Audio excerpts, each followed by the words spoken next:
사랑합니다. 최고의 과학 선생님이 되고 싶은 홍일함 선생님입니다.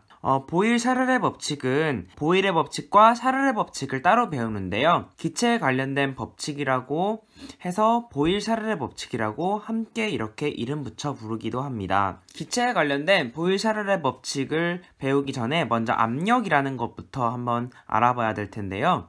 자, 압력은요, 단위 넓이에 작용하는 힘을 말해요.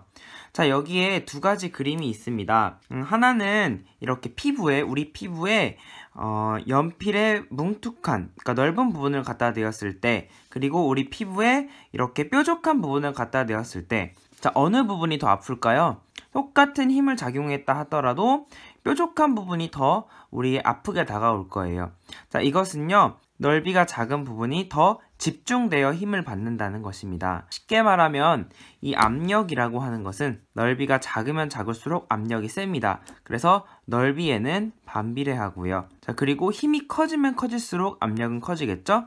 그래서 힘에는 비례합니다. 넓이는 우리 제곱센티미터, 제곱미터 쓰잖아요. 그래서 넓이는 제곱미터.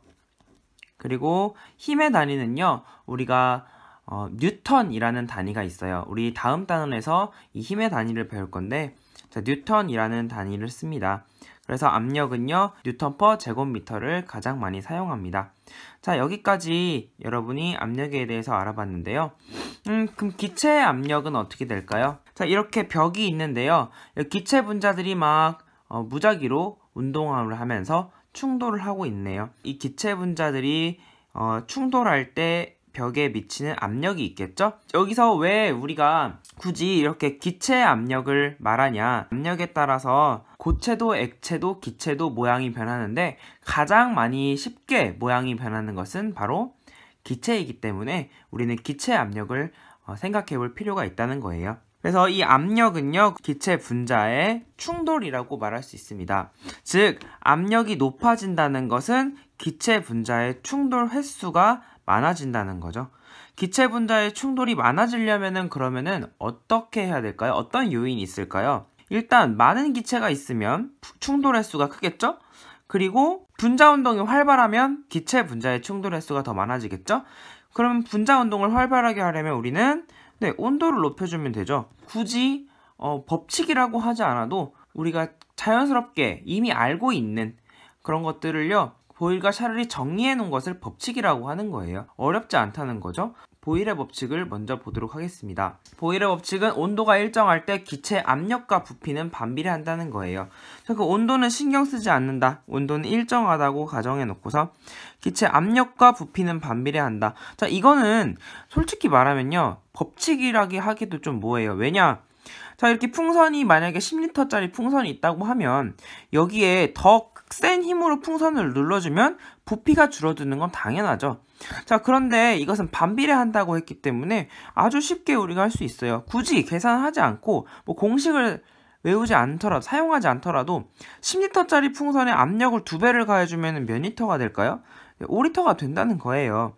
그래서 기체의 압력과 부피가 반비례한다고 했으니까 그래프로 나타내면은 어떨까요? 부피가 크면 압력이 점점 줄어들겠죠? 이렇게 반비례하는 그래프가 나온다는 거죠.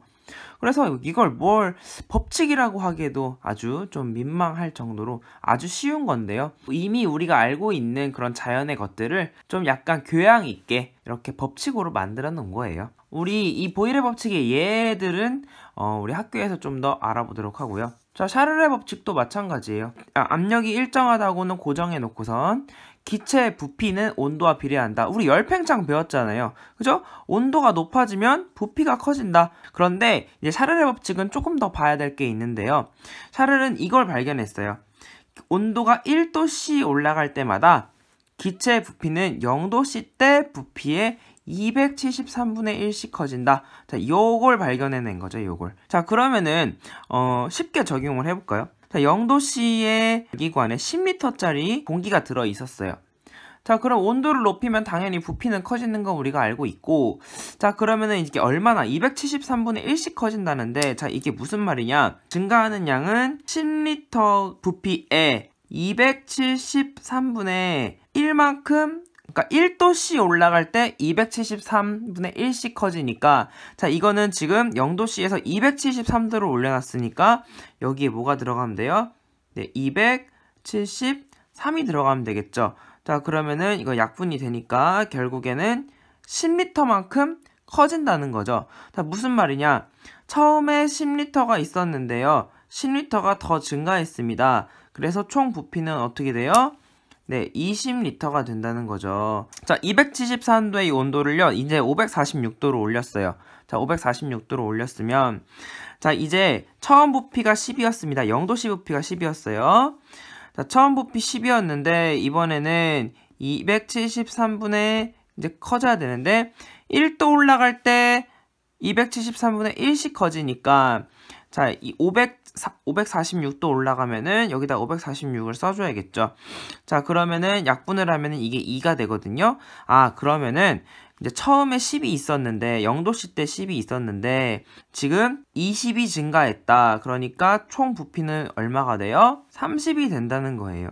자, 이렇게 이거를 공식으로 굳이 하자면은 굉장히 어렵게 느껴지거든요. 하지만 어느 정도 일정한 비율로 올라가는구나. 자, 이렇게 이해하면 되겠습니다. 273분의 1이라는 것은 이제 좀 의미가 있는데요. 자, 이렇게 한번 그래프로 그려볼까요?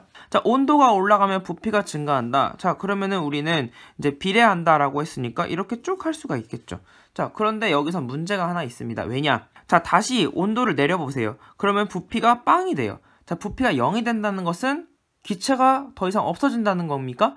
겨울에 영하로 내려갈 때도 있는데 그때는 기체가 다 없어집니까? 자, 그런 거 아니죠.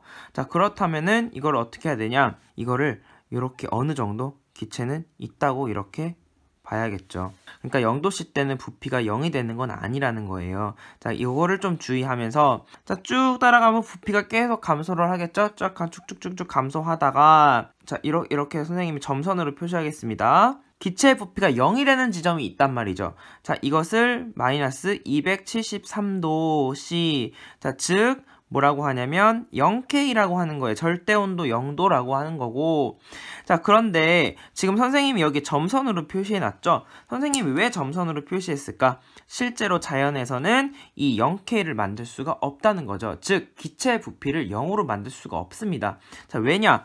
자, 이렇게 온도를 내리다 보면은 뭐가 일어나요? 네, 여기 중간에 상태 변화가 일어납니다. 기체가 어느 정도 온도가 내려가게 되면은 상태 변화를 하기 때문에 기체가 부피가 0이 되는 그 절대 온도는 이론으로만 우리는 알고 있다라고 이렇게 생각을 하면 되겠습니다. 오늘 이렇게 세 가지, 첫 번째 압력, 두 번째는 보일의 법칙, 세 번째는 샤를의 법칙에 대해서 알아봤는데요. 법칙이라고 하기에는 우리가 이미 다 알고 있는 내용들이에요. 그러니까 어려워하지 말고요. 오늘 강의는 여기서 마치도록 하겠습니다. 수고했습니다.